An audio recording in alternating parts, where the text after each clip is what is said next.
Salut et bienvenue sur Politicon, une émission pour tenter de mieux comprendre notre monde dans son versant politique et social à travers les théories en sciences humaines et en philosophie, les pratiques, les auteurs et autrices, les doctrines et les pensées d'hier et d'aujourd'hui.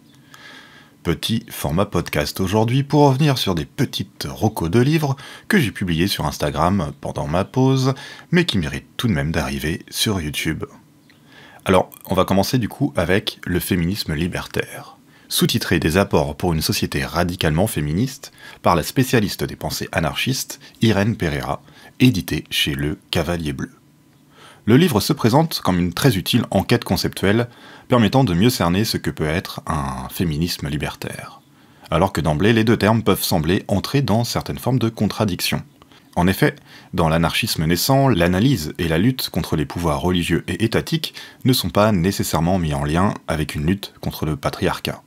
Et chez Proudhon, d'ailleurs, la théorie est profondément misogyne. Également, une distinction se réalise entre le fait de se positionner comme anarchiste, après coup, ou comme libertaire. Et qui plus est, au XXe siècle, se crée un mouvement libertarien qu'il ne faut pas confondre avec la pensée libertaire en tant que telle. Enfin, le féminisme lui-même est pluriel. Comment distinguer ainsi un féminisme libéral d'un féminisme libertaire? Et comment faire la différence entre l'anarcha-féminisme et le féminisme libertaire? Alors comme on l'a vu il y a quelques temps en vidéo sur la chaîne YouTube, et en collaboration avec Game of Earth, les femmes anarchistes comme Voltairine de Cleyre ou Emma Goldman ne veulent pas se revendiquer comme féministes, malgré leur combat pour les femmes. En effet, à leur époque, le féminisme est plutôt pensé depuis les luttes pour le droit de vote. Au contraire donc des pensées anarchistes. Au final, pour Pereira, donc, d'un point de vue conceptuel, le féminisme libertaire peut se concevoir comme une pensée anti-oppressive à partir des subjectivités individuelles. L'autrice revient dès lors sur les débats concernant l'éducation, par exemple, mais aussi encore le transféminisme, la pensée décoloniale, etc. On poursuit avec brique par brique, mur par mur, une histoire de l'abolitionnisme pénal, un livre collectif écrit par Joël Charby, Shane Morris et Gwenola Ricordo, paru chez Lux. L'ouvrage s'attache à retracer l'histoire des théories et des luttes réalisées contre la prison et le système carcéral, judiciaire et policier en général. Il revient sur les précurseurs scandinaves de l'abolitionnisme, à l'instar du norvégien Thomas Mathieusen. Se joue notamment l'opposition au réformisme pénal qui vise à améliorer le système pour le rendre satisfaisant, mais sans toucher à la structure de domination sociale.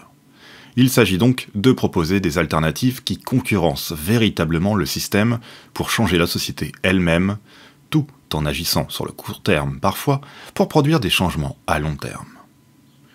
Le livre ne fait pas que retracer l'histoire des abolitionnismes au niveau mondial, en proposant par ailleurs un modèle en termes de vagues historiques, depuis les années 70 jusqu'à Black Lives Matter, il évoque également la question du genre, des sexualités, du validisme ou encore du racisme.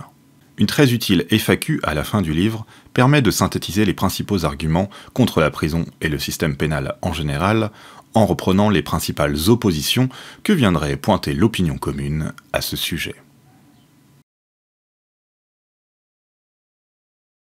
À la découverte est paru Abolir l'exploitation d'Emmanuel Renaud. Fortement attaché à la théorie marxiste, mais apparu avant Marx et avec Saint-Simon notamment, la notion d'exploitation a subi une certaine occultation pendant de nombreuses années. Définie comme une injustice reposant sur l'extraction des fruits du travail d'un groupe de personnes exploitées par un groupe de personnes exploiteurs, il est aussi pour Renaud caractérisé comme une domination qui peut revêtir plusieurs aspects.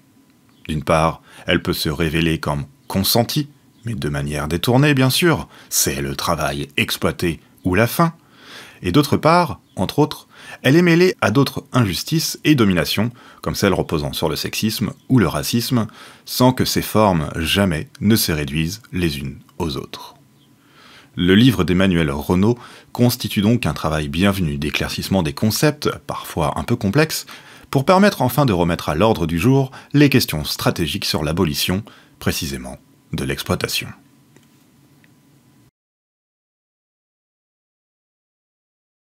Et on poursuit du coup avec L'hégémonie et la révolution de Johan Douay aux éditions Amsterdam.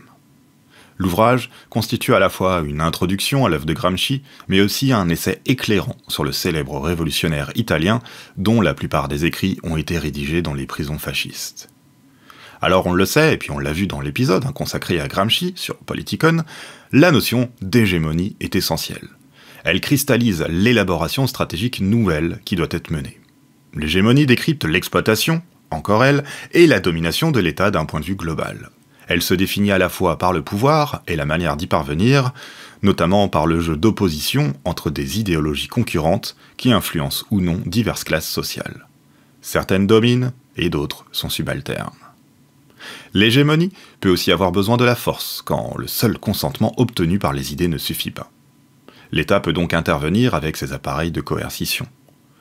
L'hégémonie mêle ainsi toujours des éléments idéologiques, culturels, économiques, matériels, mais aussi donc coercitifs.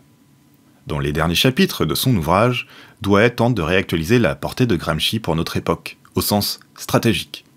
Mais les réponses, comme d'usage, ne constituent pas un manuel d'action toute prête, mais une interrogation toujours utile sur les contradictions théoriques et les contradictions pratiques d'hier et d'aujourd'hui, entre l'efficacité du parti et les pratiques démocratiques et pluralistes.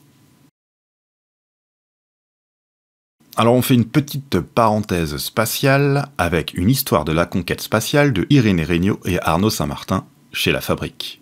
L'ouvrage déploie une perspective historique pour s'interroger à partir d'un point de vue sociologique sur la réalité sociale de l'espace comme objet de conquête scientifique, mais en réalité surtout économique et militaire. La conquête spatiale, c'est donc d'abord une conquête industrielle à peine occultée par l'imaginaire et les enchantements stellaires. Cela passe par les recherches nazies et leur récupération après-guerre par les puissances alliées. Et c'est donc la perspective d'un colonialisme spatial teinté de religiosité qui va alors prédominer par la suite.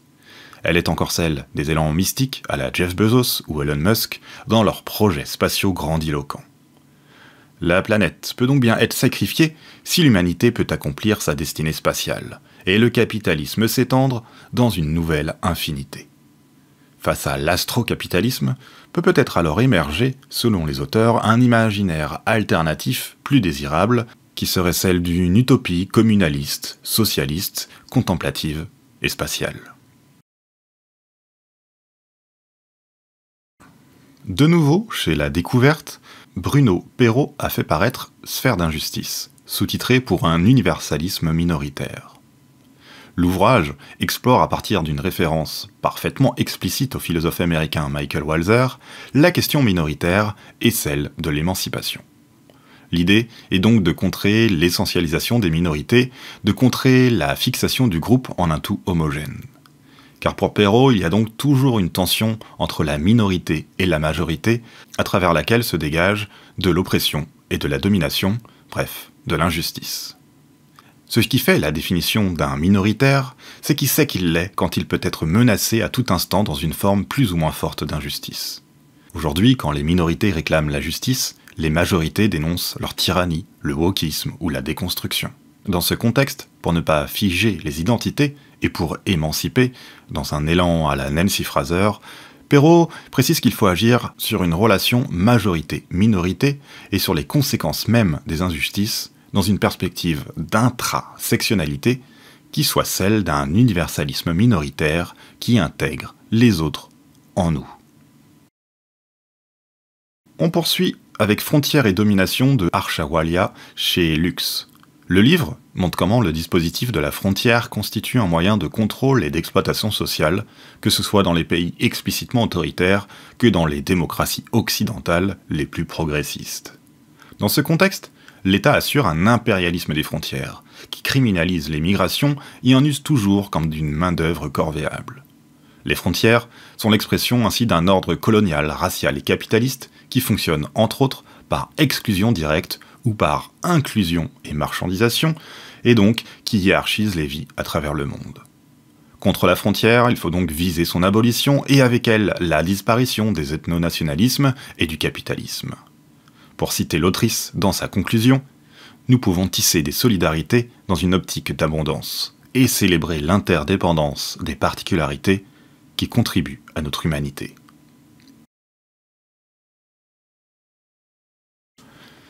Et toujours chez Lux, on poursuit avec L'élite cannibale d'Olufemi Otaiwo, un livre qui documente et dénonce la récupération des mouvements sociaux, et particulièrement des luttes dites identitaires, par les élites économiques ou intellectuelles.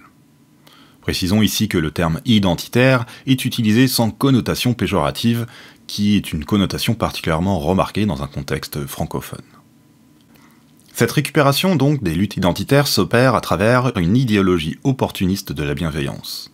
Une récupération qui permet d'assurer des destins individuels privilégiés pour des personnes issues des minorités opprimées. Ces personnes peuvent ainsi en venir à profiter du système en place sans assurer aux groupes dominés en général une réelle émancipation collective. Pour l'auteur, il s'agirait donc, à l'inverse, de prendre en compte réellement, concrètement, ce qui se joue dans les mécanismes de domination pour les défaire structurellement à tous les niveaux. Et on termine par La malédiction de la muscade de l'écrivain et essayiste indien Amitav Ghosh, aux éditions Wild Project. Sous-titré Une contre-histoire de la modernité, le livre décrit le mécanisme de prédation coloniale, capitaliste et écocidaire de la planète à partir d'un événement particulièrement représentatif. En 1621, le gouverneur des Indes néerlandaises ordonne le massacre de la quasi-totalité de la population de Banda Besar, une île située dans un archipel indonésien dont l'écosystème a permis l'apparition de la noix de muscade. Au prix d'un acte génocidaire, la voie est alors libre pour assurer le commerce de la muscade dans le monde occidental. La population autochtone, survivante et exploitée, l'environnement est saccagé, transformé.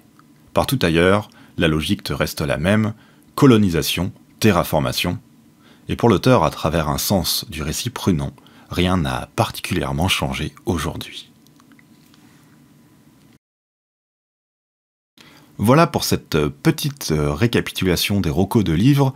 Comme d'habitude, n'oubliez pas de vous abonner, de liker ou de commenter, et vous pouvez soutenir ce podcast et la chaîne sur Tipeee, Patreon ou KissKissBankBank si ça vous dit, et également retrouver mon livre qui s'appelle également Politikon et qui résume les grandes idéologies politiques de la modernité.